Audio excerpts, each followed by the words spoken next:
যোৰহাটত কংগ্ৰেছ দলৰ সদস্য ভৰ্তিৰ কাৰ্যসূচী। অসম প্ৰদেশ মহিলা কংগ্ৰেছ কমিটিৰ নিৰ্দেশ অনুযায়ী সৰ্বভাৰতীয় মহিলা কংগ্ৰেছ কমিটিৰ 40তম প্ৰতিষ্ঠা দিৱসটি 15 ছেপ্টেম্বৰ তাৰিখে বৰ্ণাঢ্য কাৰ্যসূচীৰে উদযাপন কৰা হয়। যোৰহাট জিলা কংগ্ৰেছ ভৱনত অনুষ্ঠিত হয় এই প্ৰতিষ্ঠা দিৱসটি।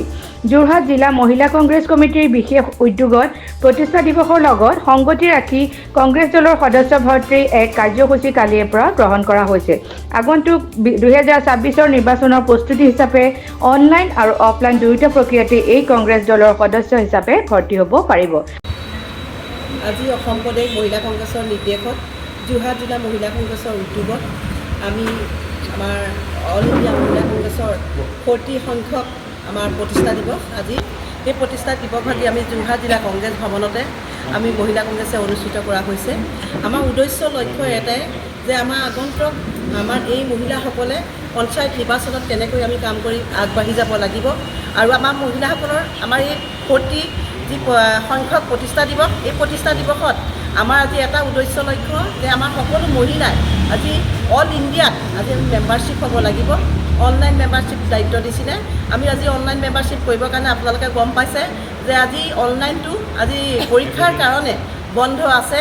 সেইকাৰণে আমি আজি এখন বহীত যুগুতাই পেলাই আমাৰ মহিলাসকলৰ নিজৰ নিজৰ নাম, ফোন নম্বৰ আৰু তেওঁলোকৰ যি ভোটাৰ ID কাৰ্ডৰ নাম্বাৰ ফটোসহ আমি বহী এখনতে আমি প্ৰেৰণ কৰি পেলাই পঠাইছোঁ। আৰু তাৰ উপৰিও আমাৰ মহিলা কংগ্ৰেছৰ যিসকল আজি আহিছে তেওঁসকলৰ লগত আমি এটা কেক কাটি পেলাই আমাৰ অসম প্ৰদেশ মহিলা কংগ্ৰেছৰ নেতৃত্বত যি আমাৰ নিৰ্দেশনা জনাইছিলে সেই নিৰ্দেশনাত আমি 40 যি আমাৰ সংখ্যক প্ৰতিষ্ঠা দিৱসৰ আমি কেক কাটি আমি আজি সকলো মহিলাই উলহ মালহেৰে আজি আমি প্ৰতিষ্ঠিত কৰা হৈছে। তাৰ উপৰিও আমি আজি উদ্দেশ্য লক্ষ্য এটাই লৈছোঁ এই প্ৰতিষ্ঠা দিৱসৰ দিনা যে আমি মহিলা কংগ্ৰেছে আমাৰ পঞ্চায়ত নিৰ্বাচনত কেনেকৈ আমি জয়যুক্ত হ'ব পাৰিম।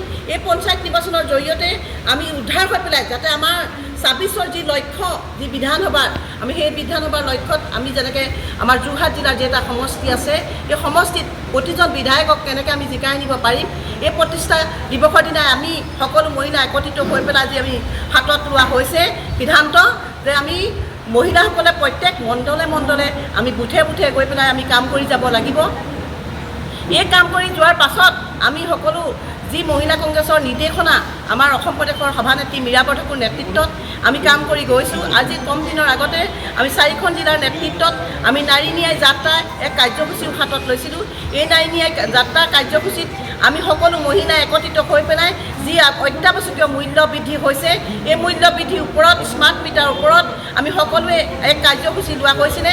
তথাপিতো আজি আমি প্ৰতিষ্ঠা দিৱসৰ দিনাও আমি এটা কথা জনাব বিচাৰোঁ এইটোৱে যে আমাৰ স্মাৰ্ট মিটাৰ যে আমাৰ অসমলৈ যে আমাৰ দুৰ্যোগ নমাই আনিছে দুখীয়া পৰিয়ালৰ কাৰণে সেইহকে মই আজি মাত পতাই নহয় প্ৰতিষ্ঠা দিৱসৰ দিনাই কোৱা কথাই নহয় সদায় মাত পাতি যাম দুখীয়াসকলৰ কাৰণে।